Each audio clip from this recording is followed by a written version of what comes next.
The Photocopy, Chapter 4. No way, Mo insisted. Come on, Tony pleaded. No way, Mr. Gore will kill me.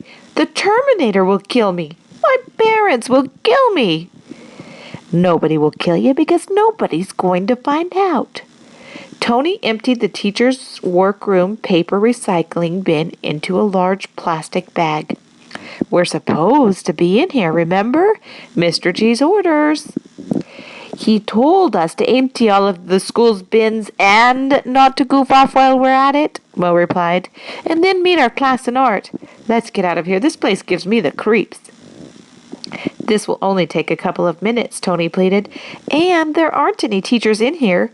We won't have another chance like this in a million years. You're crazy, TB. It's only been a week since the food fight. Won't you ever give up? Never, Tony said. I'm on a mission, and when my mission succeeds, we'll both be famous. Yeah, who'll be a famous dead guys, Mo mumbled. Let's get this over with before teacher shows up. Tony opened the door and looked both ways. There were no snotty-nosed kindergartners bopping down the hallway. There were no janitors mopping the shiny floor. There were no stupid fourth graders picking on whiny first graders. And best of all, there was no Terminator to be seen. The coast is clear. It's time to rock and roll, Tony said. Rock and roll? I think it's time for our heads to roll. Ours, said Mo, drawing his forefingers across his neck. I should have my head examined while I still have it. Don't forget, Tony said as he lifted the lid to the photocopy machine. You're going to be famous. Yeah, right. Just hurry up. Tony dropped his pants to his ankles. He looked around the room, took a deep breath, and dropped his Fruit of the Looms to his ankles. Then he hopped up onto the photocopy machine and planted his bare bottom on the glass. Press the green button, Mo. How about if I press the I'm as good as dead button? Mo pushed the green button.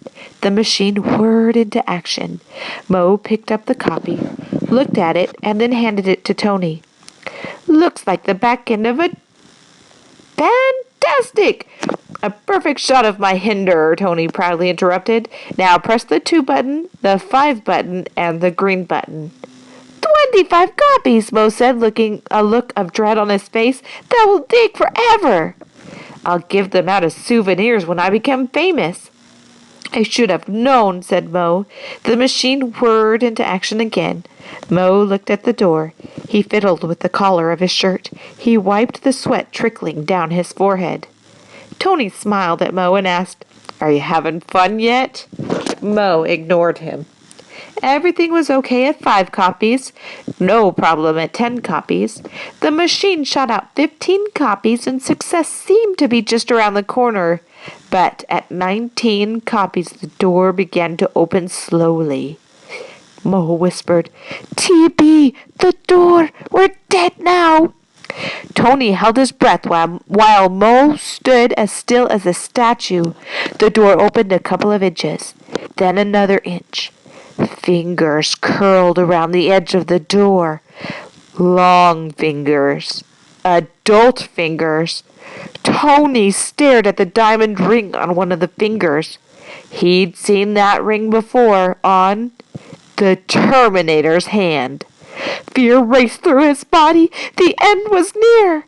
The door opened a full 6 inches. Then the hand disappeared and the door swung shut.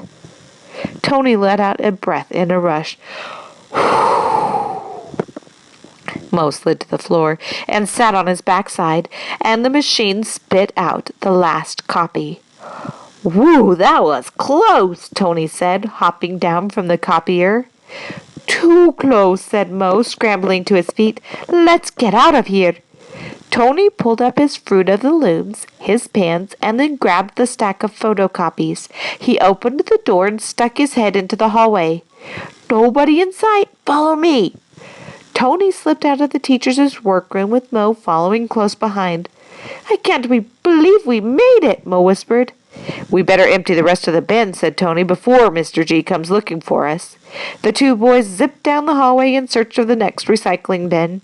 They rounded the first corner of the hallway and crashed into Mr. Gore, who was leading his class to art. Whammo! Photocopies of Tony's Hinder flew into the air and fluttered to the floor. Red paint shot out of a bucket Mr. Gore was carrying.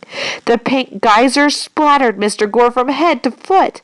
His class, lined up like perfect little angels, stood in stunned silence. Mr. Gore calmly placed the paint bucket on the floor. He didn't scream at the boys. He didn't say a single word. He just arched his eyebrows, curled his lips into an evil grin, and drew his forefinger across his neck.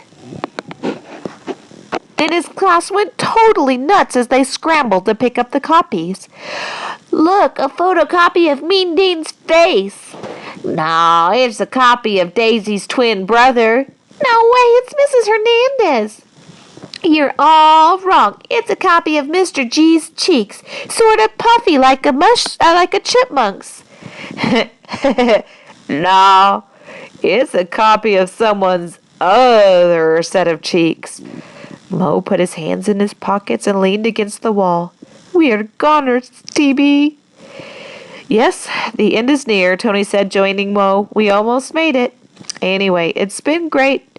"Don't worry, TB," Anna joined the two boys by the wall. "I'll never let anything happen to you." Then she leaned in close to Tony. Her breath smelled fresh, minty fresh, like a new piece of peppermint gum. Tony loved peppermint gum. A swarm of butterflies seemed to take flight in his stomach. He looked down at the floor and stammered, "Gee, thanks, Anna." She shoved a photocopy in his face and said, "Great show, TB. Will you please autograph your gluteus maximus for me?" "Yeah, sure," Tony muttered. His face was turning red. "How'd you know it was mine?" Anna winked at Tony and said, "I'll never tell." Mr. Gore had to go home and change clothes. Mrs. Hernandez's secretary had to take the kids to art.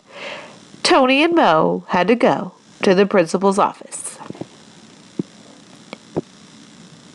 Later that night, Tony sat through a very uncomfortable dinner. Nobody said a word. His parents didn't even look at him. Maria occasionally sneered, but that was normal. At least the silent treatment was better than getting killed. After dinner, his mom and dad did the dishes. This was really weird because Tony and Maria always did the supper dishes. Tony's stomach spun like a top.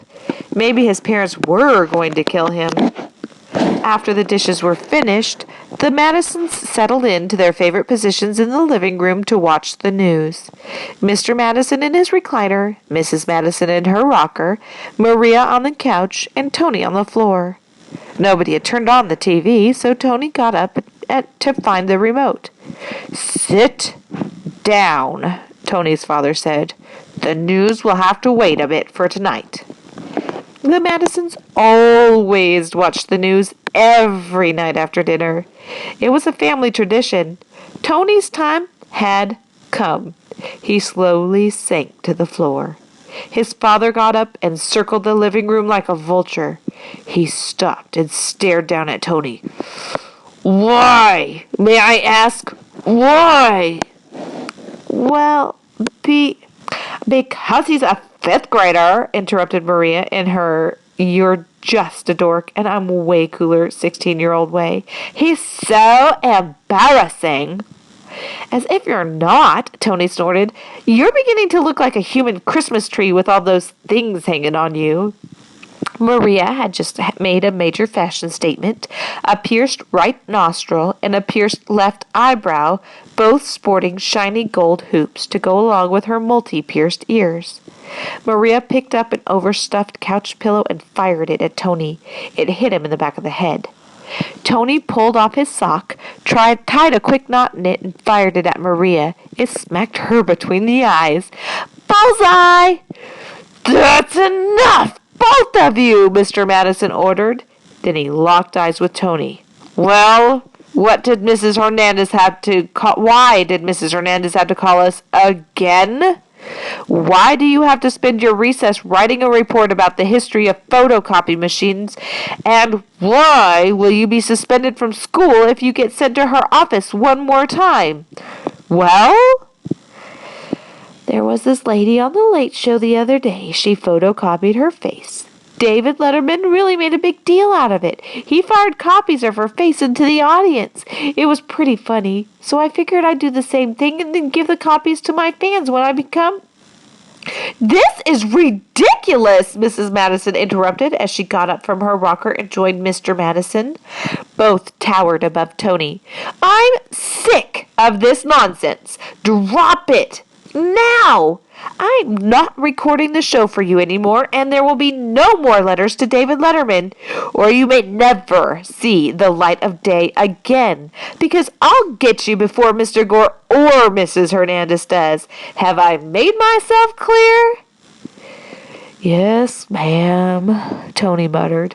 Mr. Madison said, I'm delivering all of the Late Show episodes...